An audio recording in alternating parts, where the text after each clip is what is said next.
नमस्कार मित्रांनो, संजय गांधी निराधार अनुदान योजना, श्रावणबाळ योजना व इतर सर्व निराधार अनुदान योजनेतील लाभार्थ्यांसाठी महत्त्वाची अपडेट आहे।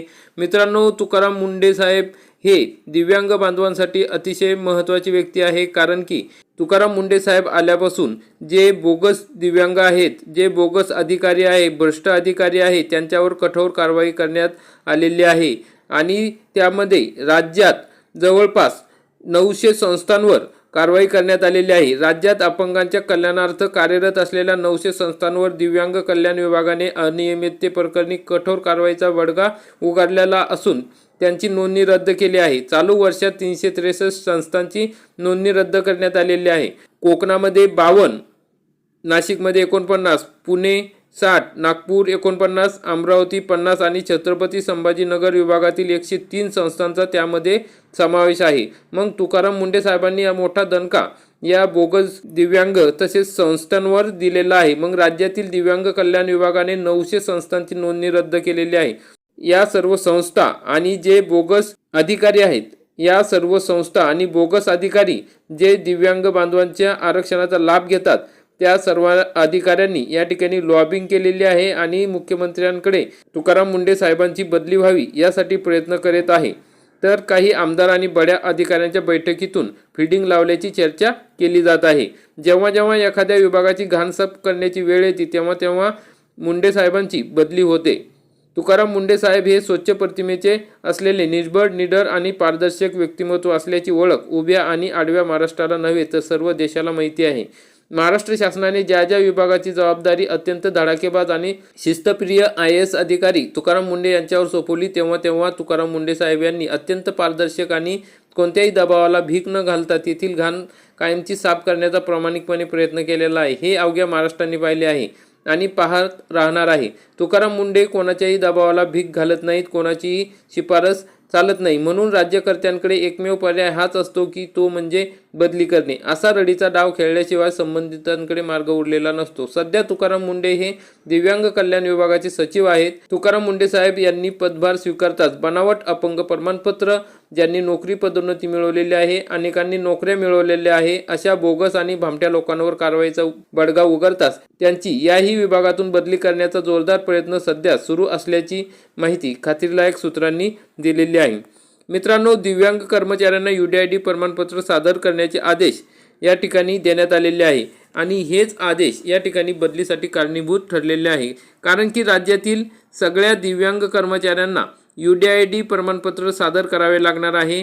ज्यांनी हे प्रमाणपत्र दिले नाही त्यांच्यावर कारवाई सुरू आहे आणि UDID सर्टिफिकेट सादर केल्यानंतरही संबंधित व्यक्तीने चुकीच्या पद्धतीने जर सर्टिफिकेट मिळवले असेल असा संशय आल्यानंतर पुन्हा त्यांची मेडिकल चाचणी केली जाणार आहे। यामध्ये ज्या लोकांनी हे सर्टिफिकेट दिले त्यांच्यावर सुद्धा कारवाई होणार असून 2 वर्षाच्या कारावासाची शिक्षा आहे। कदाचित अनेकांना आपल्या नोकऱ्या सुद्धा गमवाव्या लागतील। या भीतीपोटी बड्या बड्या अधिकाऱ्यांनी मुख्यमंत्री देवेंद्र फडणवीस यांच्याशी जवळीक असलेल्या आमदारांची भेट घेऊन दिव्यांग कल्याण विभागातून तुकाराम मुंढे साहेब यांची बदली करण्याची मागणी केली असल्याचे खात्रीलायक माहिती या ठिकाणी सूत्रांनी दिलेली आहे।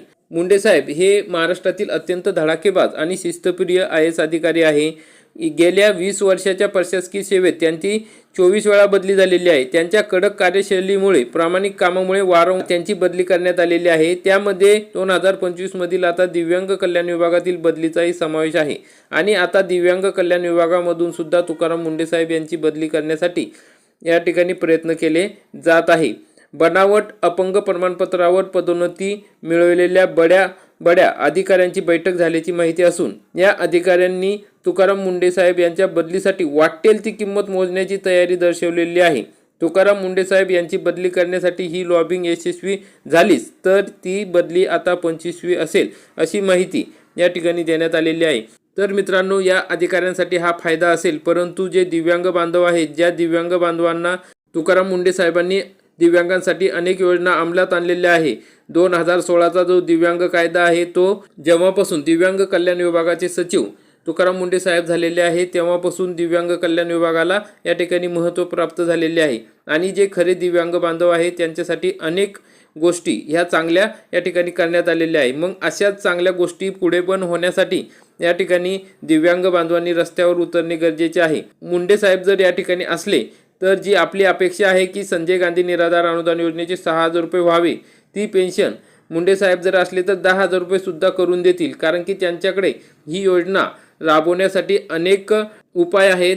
ते कायद्यांचा वापर कशा पद्धतीने करायचा हे त्यांना माहिती आहे. जर बोगस दिव्यांग बाजूला झाले तर आपल्या दिव्यांग बांधवांना जो आमदार निधी असतो, स्थानिक स्वराज्य निधी असतो, तर त्या निधीमधून सुद्धा खूप सारी रक्कम ही दिव्यांग बांधवांना त्यांच्या उपजीविकेसाठी उपलब्ध केल्या जाऊ शकते. कारण की कायद्याच्या प्रमाणे या ठिकाणी तुकाराम मुंडे साहेब ज्या पद्धतीने कायदा आहे त्या पद्धतीने तुकाराम मुंडे साहेब दिव्यांग बांधवांना लाभ मिळवून देत आहे. त्यासाठी अनेक दिव्यांग संस्था तसेच दिव्यांग बांधव हे रस्त्यावर उतरणार आहे, बदली होऊ नये म्हणून प्रयत्न करणार आहे. तर त्यांना सुद्धा आपण साथ देणं गरजेचे आहे. तुकाराम मुंडे साहेब जर दिव्यांग कल्याण विभागाचे सचिव राहतील तर अनेक दिव्यांग बांधवांना तसेच पुढे सुद्धा याचा लाभ मिळत राहणार आहे. आणि एकदा कायदा झाल्यानंतर त्या ठिकाणी सर्व दिव्यांग बांधवांना शेवटपर्यंत लाभ मिळेल.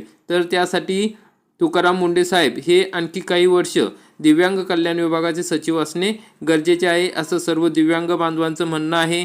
आणि त्यासाठी दिव्यांग बांधवांनी सुद्धा प्रयत्न करणे गरजेचे आहे की तुकाराम मुंडे साहेबांची बदली होऊ नये. तर मित्रांनो, अशा पद्धतीने महत्त्वाची अपडेट होती. आणि आणखी काही महत्त्वाची अपडेट मिळाली तर आपल्यापर्यंत नक्की पोहोचू. हा व्हिडिओ जास्तीत जास्त दिव्यांग बांधवांपर्यंत शेअर करा आणि व्हिडिओ आवडल्यास व्हिडिओला लाईक करा, चॅनलला सबस्क्राईब करा आणि याबाबत तुमचं काय मत आहे ते कमेंटमध्ये नक्की सांगा. धन्यवाद. जय हिंद, जय महाराष्ट्र.